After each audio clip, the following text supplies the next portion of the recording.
अच्छा, फिजिबिलिटी का बहुत ही एक आसान सा सिंपल सा रूल है, और बहुत ही आसान और सिंपल सी बात क्या है, वो ये है कि आपके जो पॉजिटिव ई होते हैं दोज आर फीजिबल, और आपके जो नेगेटिव ई होते हैं वो क्या होते हैं, वो नॉट फीजिबल होते हैं। Simple, it's a very easy rule. अगर मैं आपको ऑन द बेसिस ऑफ ई की वैल्यू ये पूछ लूं कि आपका रिएक्शन फीजिबल है, तो आपने बस ये देखना है कि मेरी ई की वैल्यू पॉजिटिव आ रही है कि नहीं आ रही। और अगर आपको ये बताना हो कि नॉट फीजिबल है, तो आपका उस केस में आपकी ई वैल्यू क्या होनी चाहिए, वो नेगेटिव होनी चाहिए। It's as simple as that. बहुत आसान ये बात है। नेक्स्ट थिंग जो है वो, एक बात अगर मैं आपसे पूछूं कि अगर एक रिएक्शन फिजिबल है, ठीक है, लेकिन एग्जामिनर ने बोला हुआ है यार ये रिएक्शन फिजिबल है, इसकी ई पॉजिटिव है, लेकिन ये फिर भी नहीं हो रहा, it's still not happening spontaneously, so what could be a reason for that. उसकी एक्टिवेशन एनर्जी हाई होगी, जैसे हमने केमिकल एनर्जेटिक्स में भी डिस्कस किया था। प्राइम एग्जाम्पल क्या है, आपके घर का चूल्हा ये होता है। योर घर का चूल्हा is this, the burning of methane is very exothermic, it's very feasible, but it still does not happen spontaneously because it has got a high activation energy. आप जब माचिस लगाते हैं या लाइटर से ऑन करते हैं उसको, तो तभी वो आपका रिएक्शन स्टार्ट होता है, right. So this is one thing you might want to write down, के reaction may be feasible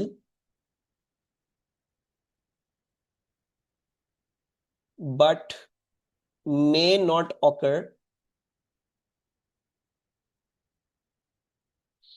due to high activation energy। सो ये एक बात यहाँ पे रिकॉल करवानी थी, क्योंकि एग्जामिनर आपको यहाँ पे पूछ सकता है कि ये फिजिबल है लेकिन क्यों नहीं हो रहा नेचर में, ठीक है। देन हमारे पास एक बात आती है स्पॉन्टेनिटी की। स्पॉन्टेनियस हम किस चीज को कहते हैं, स्पॉन्टेनियस हम उस चीज को कहते हैं जो कि खुद हो जाएगी, right, it's going to happen on its own, यानी उसकी एक्टिवेशन एनर्जी भी लो होगी, सब कुछ होगी, यानी मैं उसको करूंगा तो वो फौरन हो जाएगा, राइट। तो जनरली, जनरली, ठीक है, this is not always the case, लेकिन जनरली हमारे पास क्या होता है, एन ई ग्रेटर देन और equal to positive 0.30 is spontaneous at standard conditions, ठीक है। ये बात मैंने सिर्फ आपको इसलिए बता दी क्योंकि ये डिस्कस करनी होती है, लेकिन ये हमारे किसी फायदे की नहीं है, ठीक है। So just this pointer means that कि अगर आपका ई पॉजिटिव 0.30 से बड़ा है, तो मोस्ट प्रोबेबली वो रिएक्शन, उसकी एक्टिवेशन एनर्जी भी इतनी नहीं होगी, और वो इतना ज्यादा स्पॉन्टेनियस है कि वो झट से हो जाएगा, मतलब उसको उसके अंदर और कुछ नहीं करना पड़ेगा। तो फिजिबिलिटी का मतलब क्या होता है, होगा तो सही, इट इज फिजिबल, लेकिन एक्टिवेशन एनर्जी को देखना पड़ेगा, अगर वो ज्यादा होगी तो फिर शायद ना हो। स्पॉन्टेनियस का मतलब ये है बस हो जाएगा, फौरन झट से हो जाएगा, उसको बस आपने करेक्ट रिएक्टेंट्स मिक्स करने और वो रिएक्ट कर जाएंगे, राइट। ये जो बात है ये हमारे खास किसी काम की नहीं है, जस्ट फॉर कंप्लीटनेस यहां बता रहा हूं कि पता होना चाहिए, बाकी ये हमारे किसी फायदे की नहीं है। हमारे फायदे की ये वाली दो बातें, कि positive E are feasible and negative are not feasible, ठीक है। हाई ई ए नहीं हरकृष्ण, बिल्कुल वैसी बात है जैसे हमने केमिकल एनालिटिक्स में डिस्कस किया था ना, कि भाई burning of methane is exothermic, it is a very feasible, उसमें एंट्रोपी भी इंक्रीज करी, सब कुछ हो रहा है, उसकी गिब्स फ्री एनर्जी भी नेगेटिव आ रही है, लेकिन वो स्पॉन्टेनियस क्यों नहीं है, तो वो रूम टेम्परेचर पे खुद क्यों नहीं होता, क्योंकि उसकी एक्टिवेशन एनर्जी बहुत ज्यादा हाई है, तो तुम्हें उसके अंदर माचिस लगानी पड़ती है या लाइटर लगाना पड़ता है। Same over here, examiner can ask you कि बेटा ये आपका ई तो आपका फीजिबल आ रहा है, लेकिन रिएक्शन तो फिर भी नहीं हो रहा, क्या रीजन हो सकता है, suggest why, so you will suggest that the activation energy will be high, ठीक है। जी अंजल बेटा।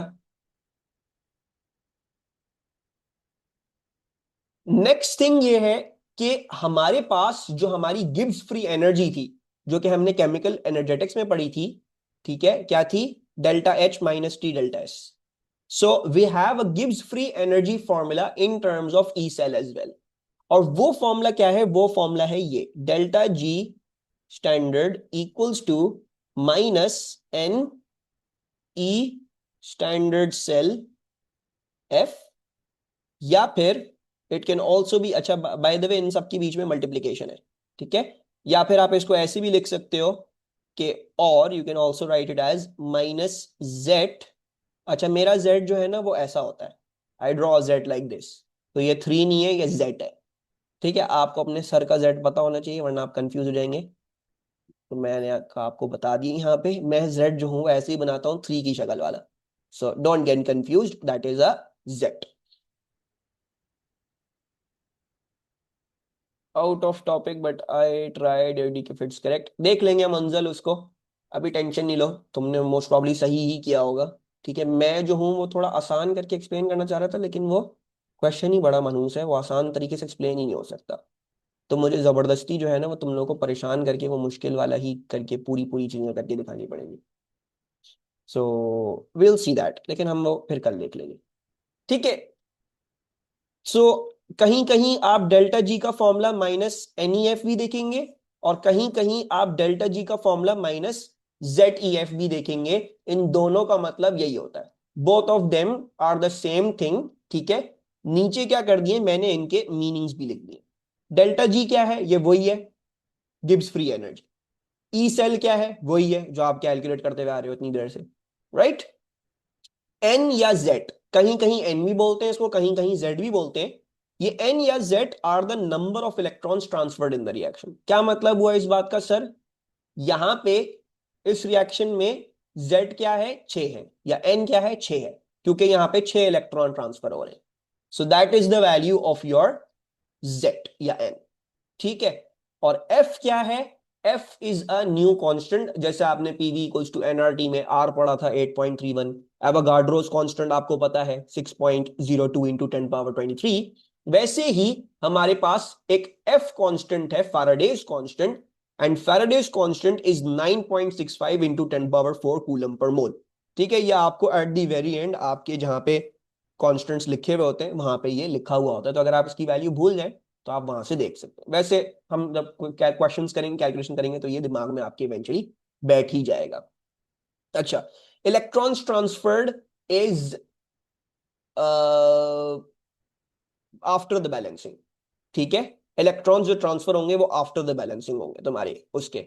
ठीक है, अभी हम सवाल भी करेंगे तो वो हम देख लेंगे हम इसको कैसे कर रहे हैं कैसे नहीं कर रहे। सही है। अच्छा, एक बात मैं आपको डिस्क्लेमर ये दे दूं, ये फॉर्मूला मैंने आपको लिखवा दिया है, ये फॉर्मूला प्लीज याद कर लीजिएगा। जब आप पास पेपर्स करते हैं तो ये कहीं भी नहीं आया इसका अभी तक सवाल, शायद एक जगह या एक पार्ट में हो सवाल आफ्टर 2022 इवन, बहुत ही रेयर होता है इसका सवाल। तो इसको याद करके चली जाइएगा, जस्ट बिफोर द एग्जाम आप पास पेपर्स में बहुत ज्यादा इसके क्वेश्चंस नहीं देखेंगे। तो यू शुड जस्ट नो, दुआ तो यही है कि एग्जाम में दी हुई हो ताकि अगर आप भूल गए तो आपको मसला ना हो, लेकिन एग्जाम से पहले जरूर याद कर लेना, ये ऐसी इक्वेशन है जो आंखों के सामने से नहीं गुजरती, बस यहाँ पे लिखी हुई है, इसके बाद अब कहीं भी नहीं लिखी हुई होगी इसके बाद ही कहीं। ठीक है ना, हम इसको इस्तेमाल करेंगे पास में क्वेश्चन में होती ही नहीं है ये। सही है। And this thing is very important. Positive E are feasible and negative E are not feasible. अब on the basis of that, we're going to learn a new branch of electrochemistry. अब जो हम ब्रांच ऑफ इलेक्ट्रोकेमिस्ट्री पढ़ने वाले हैं वो बहुत different है उस ब्रांच से जो आपने पढ़ ली।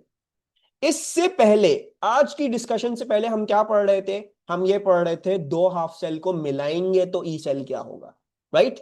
This was our main concern, that if I get this half cell, if I get that half cell, और मैं इन दोनों को मिलाऊं तो मेरी क्या वैल्यू आ रही होगी ई सेल की।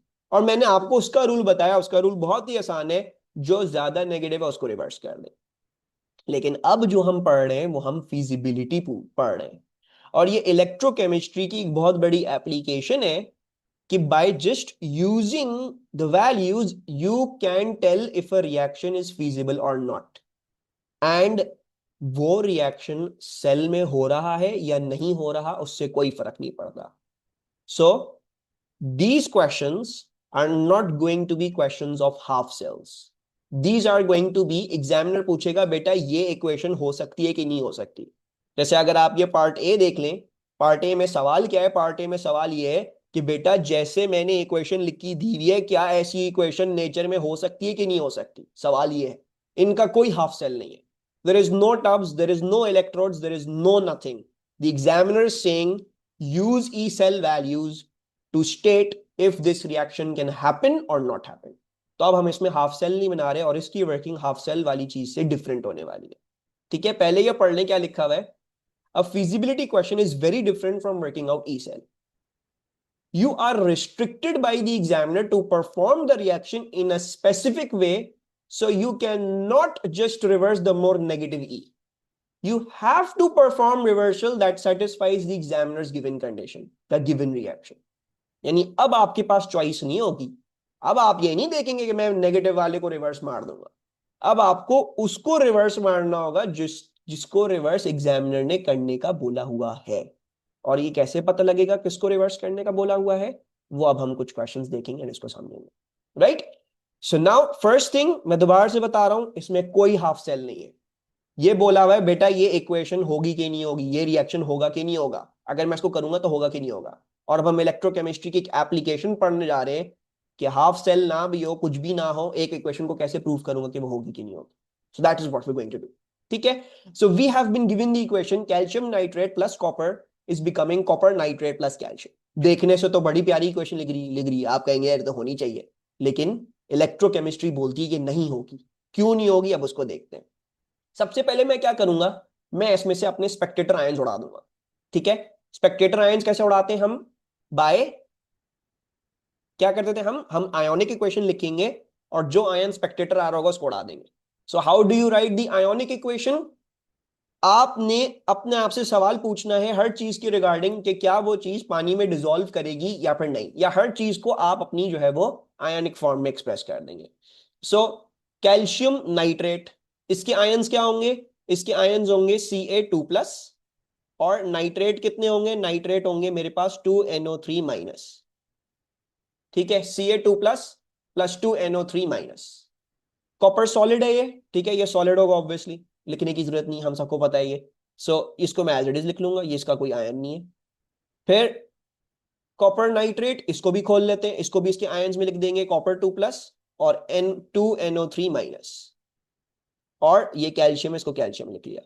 ये क्यों किया, क्योंकि मैं उन आयन से कंफ्यूज नहीं होना चाह रहा जो कि स्पेक्टेटर है। नाइट्रेट रिएक्शन में पार्ट नहीं ले रहा, वो स्पेक्टेटर है, वो नाइट्रेट था नाइट्रेट ही रह गया, वो रिड्यूस या ऑक्सीडाइज नहीं हुआ, वो वैसा का वैसा ही है। मैंने उड़ा दिया, मैंने कहा मुझे इसमें कोई कंफ्यूजन की जरूरत नहीं है, ये है ही नहीं, दफा करो। तो बेसिक जो इक्वेशन निकल के आती है मेरे पास वो ये आती है कि एग्जामिनर आपसे ये पूछना चाह रहा है बेटा कि क्या कैल्शियम 2+ कॉपर के साथ रिएक्ट करके Copper2+ कैल्शियम बना सकता है। So this is what the examiner is asking you. Now here is something very important. Examiner is saying that will calcium 2+ go to calcium solid if I reacted with copper solid। तो इसका मतलब ये, जब मैं अपनी half equations लेके आऊंगा यहाँ पे देखूंगा तो मुझे उनको बिल्कुल वैसे ही रखना है जैसे एग्जामिनर ने मुझे बोला हुआ है। So let's bring the half equations. Calcium 2+ calcium वाली आएगी और Copper 2+ वाली आएगी। I will bring both of them, let's bring them. So calcium वाली ये रही, ये आ गई calcium, this is the calcium one. और कॉपर वाली भी ले आते हैं, कॉपर वाली ये रही, Copper 2+ कॉपर वाली, ठीक है, बिकॉज ये है हमारे आयंस। सो Copper 2+ कॉपर वाली भी ले आया मैं इधर, ये आ गई। अब मुझे ये देखना है कि एग्जामिनर ने मुझे कौन सी इक्वेशन रिवर्स करने को बोला हुआ है। अब मैं ये नहीं देखूंगा या ये मैं नहीं बोलूंगा कि ये नेगेटिव है तो मैं इसको रिवर्स कर दूं, नहीं। एग्जामिनर ने रिवर्सिंग आपको ऑलरेडी दी हुई है। वो ये कह रहा है बेटा कैल्शियम 2+ लेफ्ट हैंड साइड पे होगा, कैल्शियम राइट हैंड साइड पे होगा, कैल्शियम 2+ लेफ्ट हैंड साइड पे होगा, कैल्शियम राइट हैंड साइड पे होगा। तो मुझे इसको रिवर्स करने की कोई जरूरत नहीं है। Calcium 2+ left hand side, calcium right hand side. Examiner ये बोल रहे हैं बेटा कॉपर लेफ्ट हैंड साइड पे होगा, Copper 2+ राइट हैंड साइड पे होगा। सो कॉपर लेफ्ट हैंड साइड पे होना चाहिए, यहाँ पे राइट पे आ रहा है, और यहाँ पे Copper 2+ लेफ्ट हैंड साइड पे होना चाहिए, यहाँ पे राइट पे होना चाहिए, यहाँ पे लेफ्ट पे आ रहा है। तो इसका मतलब है कॉपर की पोजीशंस उसने चेंज करी है, यानी जो मुझे टेबल में दी हुई है वैल्यू उससे उलट करी है। तो इसका मतलब है मुझे इसको रिवर्स करना पड़ेगा, यानी इसका मतलब है कि ये वाली वैल्यू -0.34 ली जाएगी। और अब आप अपना ई सेल निकालेंगे, and what will be your E cell, that will be, इसको एज इट इज लेना है -2.87, और इसको रिवर्स कर लिया हमने by looking at the equation, तो मैं इसको -0.34 लूंगा। वैल्यू क्या आ रही है, -3.21 आ रही है। और कंक्लूजन क्या होगी? Feasible, not feasible? Not feasible. So we will say this reaction is not feasible. ये कतन तौर पे भी दुनिया में नहीं होगा। यानी यू कैन नॉट गेट कैल्शियम 2+ टू रिएक्ट विद कॉपर। नहीं हो सकता ये। और ये आप कर सकते हैं। You can go to your lab, you can ask your lab invigilator to give you some calcium 2+ solution, calcium chloride लें, कॉपर की उसमें सॉलिड रॉड डाल दें उसके अंदर, रिएक्शन नहीं होगा। 100 साल भी पड़ा रहेगा, रिएक्शन नहीं होगा रूम टेम्परेचर स्टैंडर्ड कंडीशंस पे। This is a new branch of electrochemistry without making any kinds of half cells. How to know not feasible by E cell value? ये सिंपल रूल है। Positive E are feasible, negative E are not feasible. Positive E feasible होते हैं, negative unfeasible होते हैं। Negative आया तो मैंने उसको नॉट फीजिबल बोल दिया, खत्म बात। अच्छा जी, यस। अब इसमें मोर नेगेटिव को रिवर्स नहीं करना, क्योंकि अब सवाल सेल नहीं बन रहा, अब दो हाफ सेल्स को कंबाइन नहीं किया जा रहा। अब ये पूछा जा रहा है, एग्जामिनर ये बोल रहा है बेटा मैं आपको जो इक्वेशन दे रहा हूं क्या ये इक्वेशन हो सकती है कि नहीं? Examiner saying this, can the equation that I am providing you, can this happen?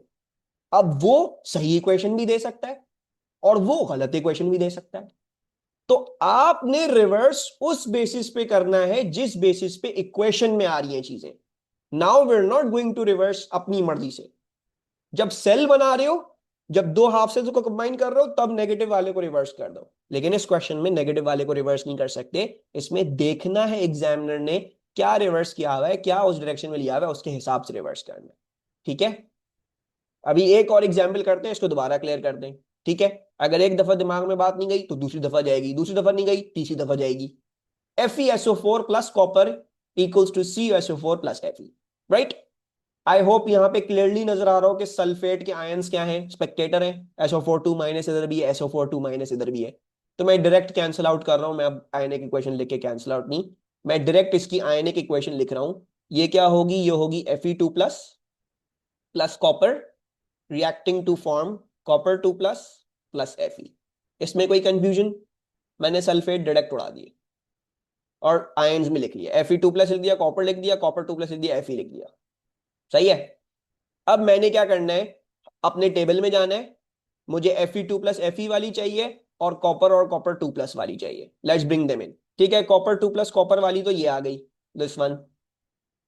Fe वाली ले आते हैं। Let's bring Fe Fe Fe Fe2+ Fe वाली -0.44 वाली उठा लूंगा मैं। ये मैंने उठा ली। अब कौन सी रिवर्स होगी वो हमें देखना पड़ेगा, मोर नेगेटिव वाली को मैं रिवर्स नहीं करूंगा। ठीक है, we need to see. So let's see. Fe2+ left hand side पे, Fe राइट हैंड साइड पे। Fe2+ लेफ्ट हैंड साइड पे, Fe राइट हैंड साइड पे। ये बिल्कुल वैसी ही लेनी है जैसी दी हुई है, इसको रिवर्स नहीं करूंगा मैं, इसको वैसे ही ले लूंगा। कॉपर में क्या है, copper 2+ left hand side, copper right hand side, लेकिन इधर उलट दिया हुआ है। इधर कॉपर 2+ को राइट हैंड साइड पे दिया हुआ है, कॉपर को लेफ्ट हैंड साइड पे दिया हुआ है। So they have basically in the equation given to you reverse this equation. उन्होंने कॉपर को लेफ्ट हैंड साइड पे भेजा हुआ है, कॉपर 2+ को राइट हैंड साइड पे भेजा हुआ है। देख लो यहाँ पर। तो इसका मतलब क्या है, मुझे ये वाली रिवर्स करनी है। इसका मतलब क्या है कि ये -0.34 होगा। तो what will be the E cell value? -0.78, -0.34, -0.44। Value क्या आ गई? -0.7 आ गई। Feasible, not feasible? Not feasible. जो आपने लास्ट ईयर वीडियो देखी होगी अपने प्रैक्टिकल्स के लिए, सॉल्ट एनालिसिस की, मेरी 1 घंटे की, 1.5 घंटे की, जो थी 2 घंटे की, देखी थी किसी ने फॉर योर केमिस्ट्री प्रैक्टिकल्स? उसमें उस वीडियो को बनाने में मुझे ये पता लगा है, ये जो ये जो मैं आपको आज पढ़ा रहा हूं, अभी पढ़ा रहा हूं, ये उस वीडियो को बनाते हुए पता लगा। तो ये बात बहुत पेन्सटेकिंगली पता चली थी मुझे।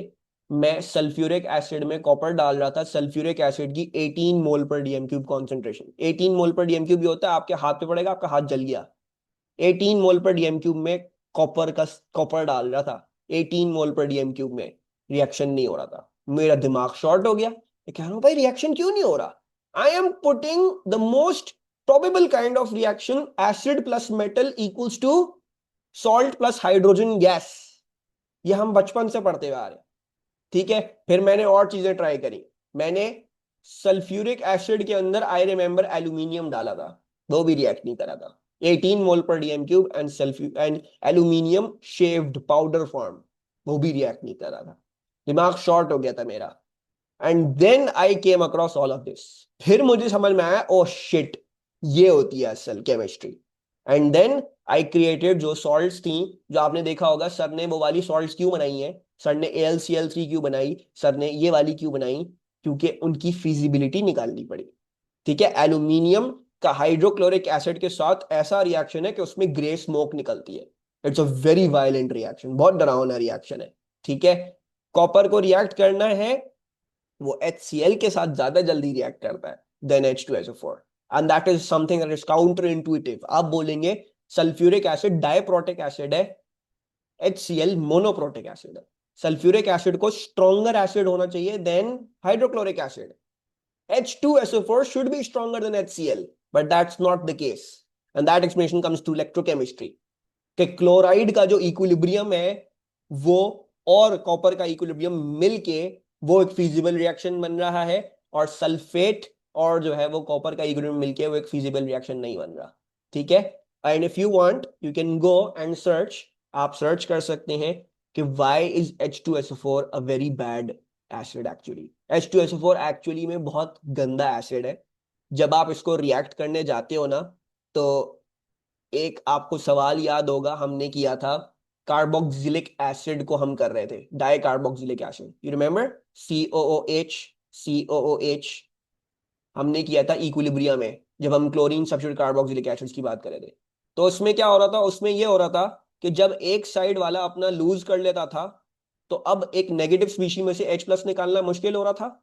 It was becoming a weaker acid, उसकी pKa वैल्यू डिक्रीज कर रही थी। सेम H2SO4 के साथ भी होता है। H2SO4 पहले क्या बनता है, HSO4 नेगेटिव बनता है। सो एक्चुअली जब वो HSO4 नेगेटिव बनता है, वो बहुत गंदा एसिड बन जाता है, वो कंप्लीटली आयनाइज कर ही नहीं पाता विद कॉपर या विद एल्यूमिनियम। सो दिस इंशाल्लाह we will continue onwards on Monday. ठीक है, तो ये कोई मामूली बात नहीं है, this is actually a very very interesting branch of chemistry, that how through just the electrode potentials you can comment on which reaction is feasible and which is not. ठीक है, लेकिन एज होमवर्क ये वाला question please solve कर लेना, I think you can solve this. ठीक है, तो पहले हम आपका होमवर्क कर लेते हैं उसको, एंड उसको देख लेते हैं पहले। तो मैंने इसका बोला था इसकी फिजिबिलिटी निकाल के आइएगा, फिजिबिलिटी निकाली इसकी, इज इट फिजिबल और नॉट? फिजिबल है, क्या आया? ई सेल क्या आया? 1.1 आया। ठीक है, वेरी गुड। सो इसकी वर्किंग कैसे होनी थी? इसकी वर्किंग ये होनी थी कि Cu2 प्लस प्लस Z10 जो है वो क्या बन रहा है, वो Z10 2 प्लस प्लस Cu बन रहा है। ठीक है, तो अब मैं क्या कर सकता हूं, मैं अपने पोटेंशियल उठा उठा के ला सकता हूं। मेरे पास Cu2 प्लस वाला तो यहाँ पे ऑलरेडी है, जिंक वाला है, प्लीज हो जिंक वाला, नहीं जिंक वाला नहीं है, जिंक वाला उठा के ले आऊंगा मैं। तो जिंक वाला ये रहा। ठीक है, जिंक वाला भी आ गया है, ये उठा के डाल देते हैं हम इधर। और अब इसकी बेसिस पे हम वर्किंग कर लेंगे। क्या करना है मुझे, Cu2 प्लस वाला एज इट इज लेना है, क्योंकि लेफ्ट हैंड साइड पे Cu2 plus, right hand side पे Cu, तो प्लस 0.34 सही है। लेकिन जिंक वाला रिवर्स करना पड़ेगा, क्योंकि मुझे Z10 लेफ्ट हैंड साइड पे चाहिए, Z10 2 plus right hand side पे चाहिए। सो आई विल रिवर्स दिस।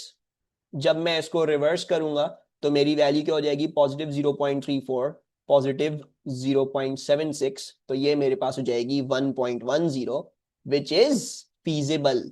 ठीक है, so this is another branch of electrochemistry that without making any cells, how can you use the values given to you to work out the feasibility?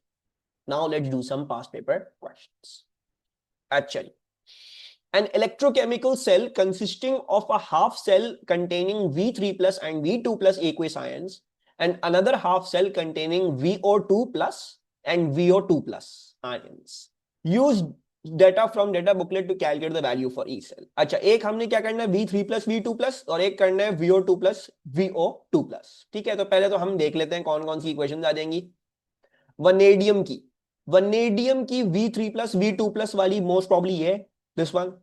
And फिर क्या था, VO2 plus and VO2 plus. कौन सी वाली होगी? ये वाली I believe, I think VO2 plus and VO2 plus. बाकी तो ये VO3 माइनस है, वो VO2 plus, ये V3 plus है, यही होंगी दो, right? There aren't any other equations apart from him. So let's जो है वो 1.26, अच्छा निकाल भी लिया, माशाल्लाह माशाल्लाह, मेरी नजर ना लगे बच्चों को.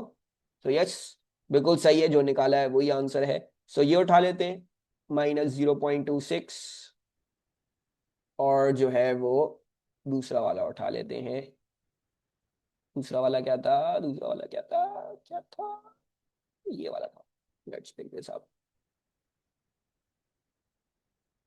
ये भी उठा के हम डाल लेते हैं. अच्छा जी, क्या आप मुझे कंडीशंस बता सकते हैं कि किस कंडीशंस की बेसिस के अंदर ये होगा? Can you get an idea from the equations that you will need to provide a specific condition for this reaction to happen? Acidic conditions, ठीक है. तो जैसे मैंने लास्ट क्लास में डिस्कस किया था भाई, अगर H प्लस लिखा हुआ तो उसका मतलब ये एसिडिक कंडीशंस है, और अगर जो है वो आपके पास OH माइनस लिखा हो तो अल्कलाइन कंडीशंस. तो ये भी थोड़ा बहुत पता होना चाहिए. कभी कभार कुछ इक्वेशन सेम होती है तो एग्जामिनर आपको इस बेसिस स्पेसिफाई करता है कि उसको एसिडिक चाहिए, अल्कलाइन चाहिए, क्या चाहिए क्या नहीं चाहिए, right? So over here did not specify, obviously एक ही इक्वेशन दी हुई थी हमें वाली, तो और कोई होती नहीं, तो हम ये वाली चूज कर लेंगे. अच्छा, इसमें क्या करेंगे? इसमें क्योंकि मैं क्या बना रहा हूं, मैं इलेक्ट्रोकेमिकल सेल बना रहा हूं, तो मैं वही रूल फॉलो करूंगा, मोर नेगेटिव वाले को रिवर्स कर दूंगा. तो 1.26 क्या हो जाएगा? मेरा आंसर हो जाएगा. +1 वाले को एज ले लिया, -0.26 को प्लस कर लिया, और फिर हमने इसको इस तरीके से क्या कर लिया, सॉल्व कर लिया. अब हम क्या कर लेते हैं, राइट द आयनिक इक्वेशन, वो भी लिख लेते हैं. हमने क्या किया, हमने इसको रिवर्स किया है, राइट? तो मैं इसकी इक्वेशन रिवर्स करके लिख रहा हूं. It will become V2 plus and E minus plus B3 plus. Electrons are already equal, so कोई मसले की बात नहीं है, मैं इलेक्ट्रॉन यहां और यहां कैंसिल आउट कर सकता हूं. And then I can write my answer down. VO2 plus +2H plus V2 plus and VO2 plus H2O and V3 plus. ये क्या बन गई? मेरी आयोनिक इक्वेशन बन गई, ठीक है. For ionic equation we put reversible arrow. Yes, for ionic equation, यानी जब तुम ई सेल वाली इक्वेशन लिख रहे हो तुम रिवर्सिबल एरो के साथ ही लिखोगे, ठीक है. Just put it with reversible arrow. अब क्या बोला हुआ है? Draw a fully labelled diagram of the apparatus you could use to measure the potential of this cell, include the necessary chemicals. 4 marks का. So let's draw. ठीक है, आप लोगों को सबको आता है अब तक, तो जैसे मैंने बोला था 4 से 5 मार्क आपके पेपर में होंगे इसके, या तो लेबलिंग के या तो ड्रॉ करने के. So you should have command on this. तो प्रैक्टिस करते जाएं और बनाते जाएं. 2 tubs, let me draw 2 tubs. अच्छा, एक काम हम ये कर लेते हैं, हम लेफ्ट वाले को V3 प्लस V2 प्लस बना लेते हैं. तो इसके सॉल्यूशन में क्या क्या रखूंगा मैं? इसके सॉल्यूशन में मैं इसके आयंस रखूंगा. So I will keep V3 plus equal to 1 mole per dm cube, और क्या रखूंगा मैं? V2 प्लस भी रखूंगा 1 मोल पर डीएम क्यूब में. इसका इलेक्ट्रोड किस चीज का होगा? What electrode? Platinum solid, because both of them are ions, there is no solid species. तो मुझे प्लैटिनम सॉलिड का क्या करना पड़ेगा? इलेक्ट्रोड इस्तेमाल करना पड़ेगा, ठीक है. इसको भी यहाँ पे हम लेबल कर लेते हैं कि ये मेरा PT सॉलिड है. सही है. अच्छा, ये भी हो गया. फिर मैं क्या कर लूंगा, यहाँ से तार निकाल के वोल्टीमीटर में डाल दूंगा. सो वोल्ट मीटर में मेरे पास ये तार आ गई. दूसरा क्या था? VO2 plus and VO2 plus, ठीक है. तो यहां पे कौन कौन से आयंस जाएंगे? यहां पे मेरे पास आयंस जाएंगे VO2 plus 1 mole per dm cube. फिर क्या है? VO2 plus and then VO2 plus है, ठीक है. ये सही लिखा है मैंने, एक सेकंड. VO2 प्लस और VO2 प्लस, ठीक है. सो VO2 प्लस, ये 1 मोल पर डीएम क्यूब. और कोई आयंस होने चाहिए इधर? Any other ions that I should add, और इज दिस इनफ?